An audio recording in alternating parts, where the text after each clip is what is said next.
Korea के डोमनपारा में एक लड़की के मालगाड़ी के चपेट में आये हुई मौत। पुलिस सब के पंचनामा कर पीएम पर भेज दिए। देखो रिपोर्ट। प्राप्त जानकारी के अनुसार मृतका सुखवरिया गाय चरा के लगभग 2 बजे अपन घर पहुंचिस और घर में नहाय के नाम लेके निकलिस। घर ले लगभग 2 किलोमीटर के दूरिया रेलवे पटरी में 100 देखे जाए के जानकारी मालगाड़ी के ड्राइवर हम मनेन्द्रगढ़ स्टेशन मास्टर ला दिहिस। रेलवे हा पुलिस ला सूचना दिहिस। 24/2/2019 को स्टेशन मास्टर मनेन्द्रगढ़ से मेमो आया था, जिसमें एक अज्ञात महिला के मालगाड़ी से कटकर मृत्यु हो जाने के संबंध में मेमो प्राप्त हुआ था। मेमो जांच पर ऐसे लकड़ा को भेजा गया था। जांच दौरान अज्ञात महिला की पहचान सुखवरिया बाई के रूप में किया गया है और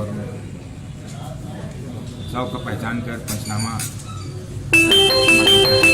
पुलिस मौका में पहुंच के 16 पंचनामा कर पीएम पर भेजिस और मामला के जांच में जुट गए।